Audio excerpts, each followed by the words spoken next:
모서리 여러분 안녕하세요. 제가 오늘 여러분께 소개해드리고 싶은 작품은 조기현 작가의 아빠의 아빠가 됐다입니다.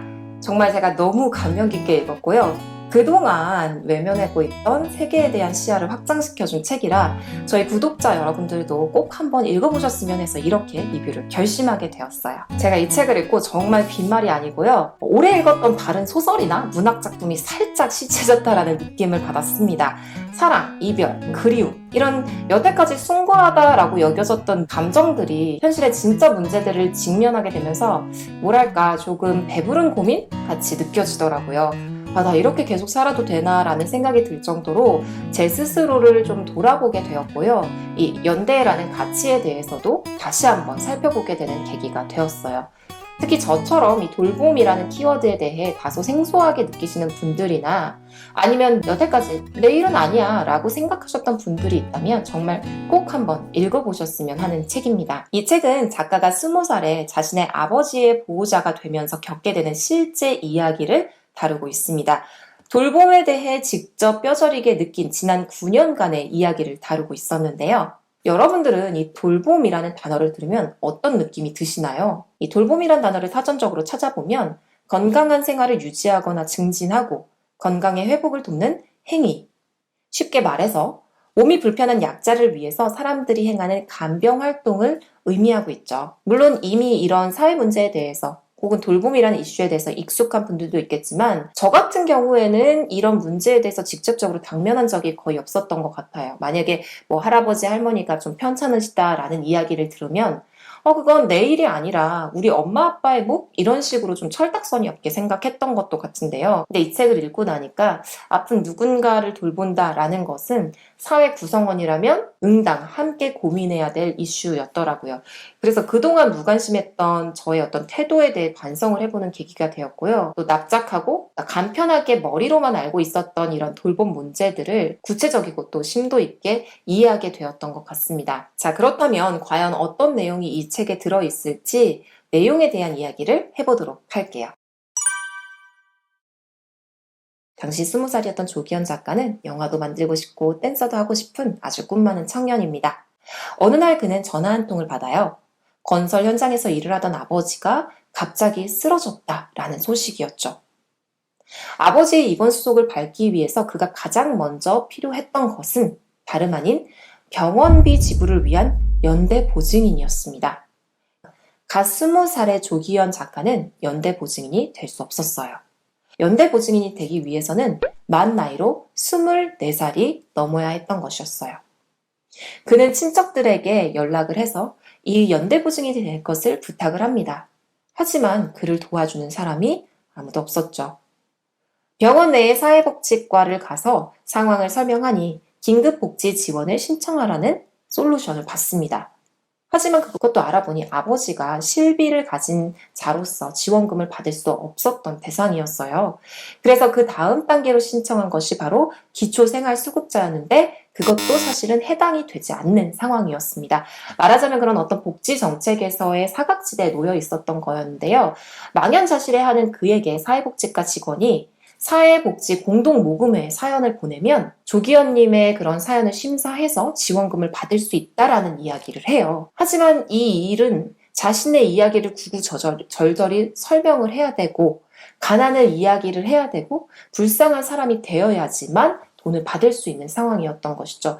결국 그가 도움을 받을 수 있었던 곳은 돈이 많다고 했던 친척으로부터도 아니었고 또 그러면 복지가 잘 돼 있다라고 여겨졌던 정부도 아니었습니다.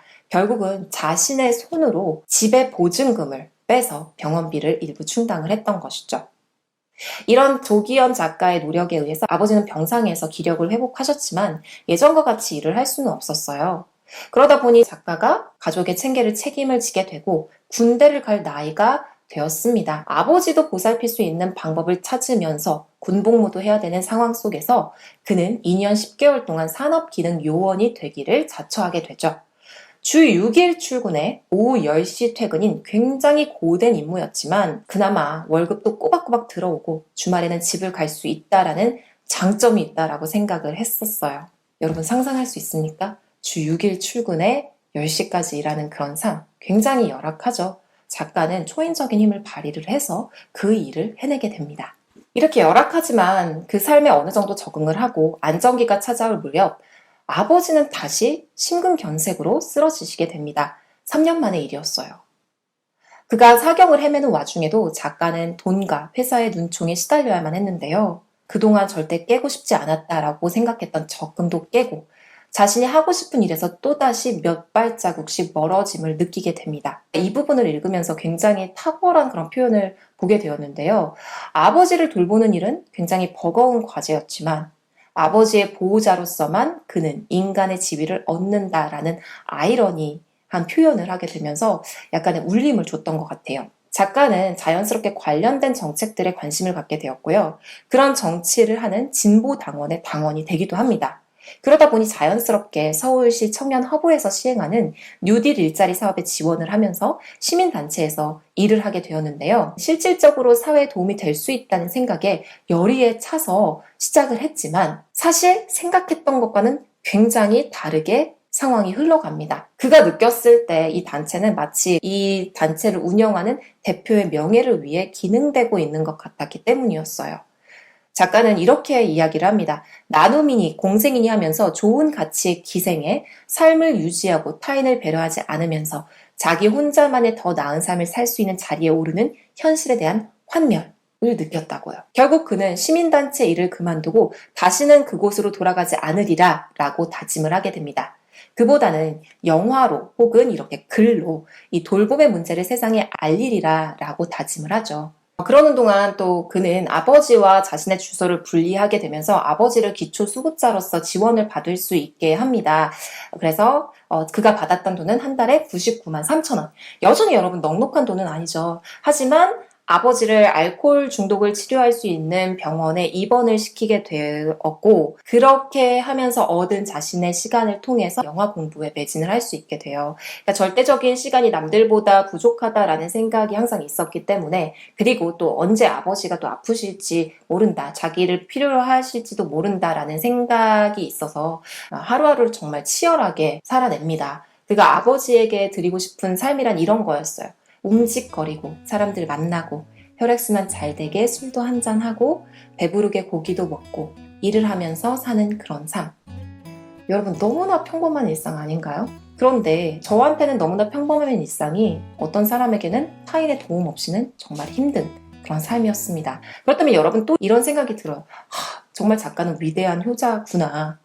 그런데 지속적으로 조기현 작가가 이야기하는 메시지가 있습니다. 자기가 효자라서 이 모든 것을 다 감당했던 것이 아니라 우리가 사회 구성원으로서 맺는 그 관계 안에 속한 시민이었기 때문에 내가 이 일을 했다라고 메시지를 주고 있습니다. 제가 이 영상을 시작을 하면서 짧은 감상평을 했지만 단순히 이 책에 담긴 어떤 작가의 경험 자체가 감동적이었던 것이 아니었고요. 그가 가지고 있는 어떤 돌봄에 대한 신념과 통찰력이 너무 놀라웠기 때문에 이 책이 너무 좋았거든요. 특히 이 돌봄의 의무를 가족주의로 환원시키려는 어떤 사회 구조의 문제를 제기했다라는 점에서 정말 내가 한 번도 생각해보지 못한 통찰이었다라고 느껴졌어요. 돌봄을 통해 노동력이 있는 다른 가족 구성원의 희생이 커지는 그런 현실, 특히나 작가처럼 청년기를 지나고 있는 사람들이 겪어야 하는 이 팍팍한 현실에 대해서 내가 정말 모르고 있었구나라는 생각을 하기도 했어요. 또한 돌봄이라는 이 노동이 낮은 임금을 받는 50대 여성 간병인들의 희생으로 간신히 유지되고 있다라는 부분을 읽었을 때 아니 도대체 나는 무슨 생각으로 이런 사회의 어떤 부조리를 너무 당연하다는 듯이 바라보고 있었을까라는 생각마저 들더라고요. 더 나아가 보자면 원래 이 돌봄이라는 노동이 집안의 며느리의 노동에 부과되어 있었다라는 점을 작가가 짚어내는데요.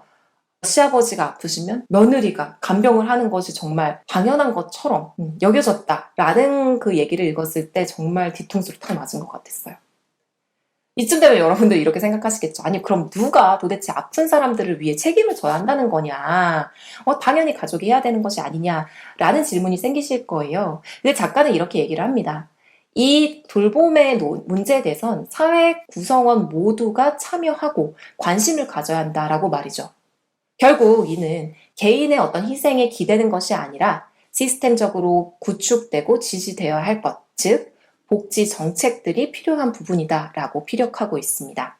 작가는 이런 복지 정책들을 지속적으로 만들기 위해서 다큐멘터리를 찍기도 하고 다양한 정책 아이디어를 내기도 하고 이렇게 글로써 많은 분들에게 알리고 있다고 해요. 그가 아버지를 돌봤던 이유는 단순히 가족이어서가 아니라 내가 이 삶을 구성하고 있는 시민이기 때문에 다른 시민이었던 아버지를 돌본다라는 이 논리는 결국 타인의 고통에 대해서 우리 모두가 성숙한 시민으로 다가갈 수 있어야 한다라는 점을 짚어준 이야기였습니다. 우리가 그렇게 이루어진 사회에서 살고 있다면 아파도 걱정하지 않을 수 있고 또 죄책감을 가지지 않을 수 있는 그런 평화와 안정감 속에서 살아갈 수 있지 않을까요? 이번 리뷰는 여기까지였고요.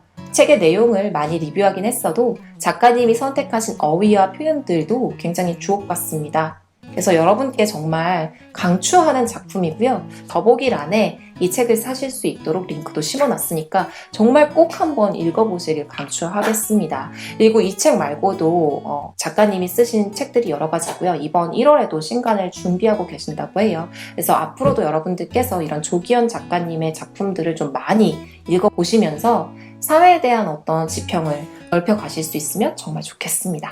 자, 이것으로써 조기현 작가님의 아빠의 아빠가 됐다 리뷰를 여기서 마치도록 하겠고요. 다음 시간에 더 알찬 컨텐츠로 여러분들을 찾아뵙도록 하겠습니다. 그럼 다음 시간에 또 봐요. 안녕.